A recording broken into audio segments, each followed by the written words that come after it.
नमस्कार दोस्तों, स्वागत है आप लोग का वेदांतम टीवी में एक बार फिर से।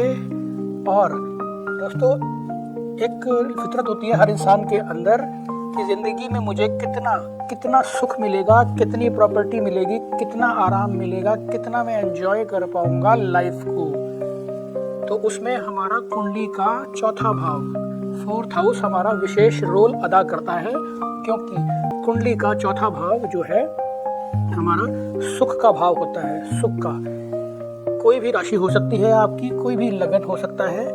तो चौथे भाव का हमारा रोल जो है हमारी कंफर्ट्स लाइफ के अंदर बहुत ज़्यादा होता है। यानी कि आप पैसा कमा भी लीजिए, क्या पता आप कंफर्ट एंजॉय कर पाए या ना कर पाए, एंजॉय कर पाए या ना कर पाए, ये पॉसिबल है। तो इसीलिए चौथा भाव यहाँ पे सुख का भाव बनता है। वहाँ पे चौथा भाव, इसके अलावा दोस्तों आपका प्रॉपर्टी का भाव बनता है, माता का भाव बनता है, आपके बॉडी में पेट का भाव बनता है, लंग्स का भाव बनता है।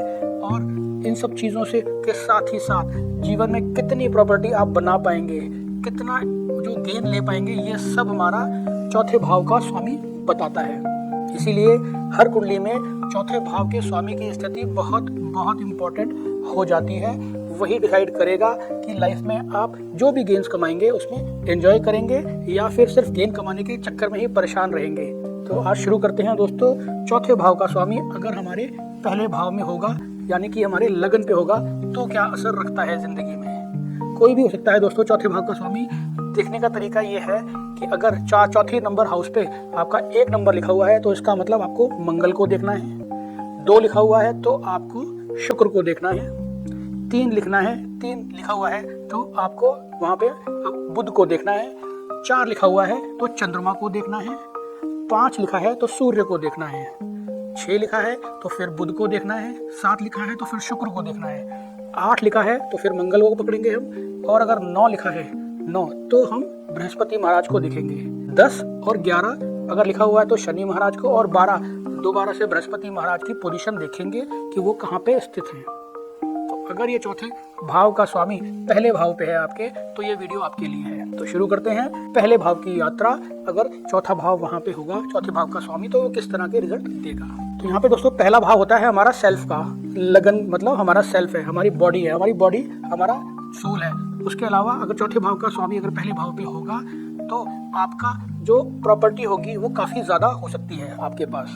अगर आप गांव या ऐसा कुछ एग्रीकल्चरल काम करते हैं तो आपको गाय या दूध देने वाले पशु बहुत रखेंगे। आप लाइफ में सारे कंफर्ट्स आप एंजॉय करेंगे। आपको घर पे रहने में विशेष सुकून की प्राप्ति होगी और आप एंजॉय भी करेंगे। माता जो है दोस्तों विशेष रूप से बहुत सपोर्टिव रोल प्ले करेंगी आपकी लाइफ के अंदर। तो उनका ख्याल रखिएगा ताकि उनका आशीर्वाद हमेशा प्राप्त हो पाए। प्रॉपर्टी से जुड़ा हुआ अगर कोई काम धंधा करेंगे उसके अंदर भी बहुत लाभ कमाने की गुंजाइश बनती है। घर चाहे आपका कहीं भी हो, शहर में हो, गांव में हो, कहीं भी हो, बहुत अच्छा होगा, बहुत बड़ा होगा। इसके अलावा पैसे की कोई विशेष कमी इस कुंडली में देखने को नहीं मिलेगी। जहाँ से भी गेन आ सकता होगा वो जरूर आएगा आपको। पैतृक संपत्ति का लाभ भी इस कुंडली में जरूर प्राप्त होगा।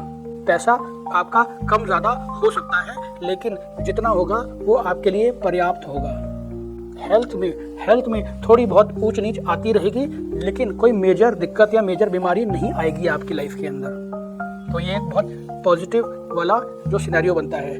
और अगर ये शुभ प्रभाव में हुआ चौथे भाव का स्वामी जो कि लगन पे बैठा हुआ है आपके, तो विशेष रूप से इन्हीं सब परिणामों में अच्छी वृद्धि कर देगा, बढ़ा देगा। साथ ही साथ जैसे शुभ प्लैनेट होते हैं हमारे बृहस्पति, शुक्र, और अगर राहु केतु भी इन्हीं शुक्र या बृहस्पति की राशि के अंदर विद्यमान है तो आपको बहुत ऊंचाइयां देखने को मिलेंगी लाइफ के अंदर।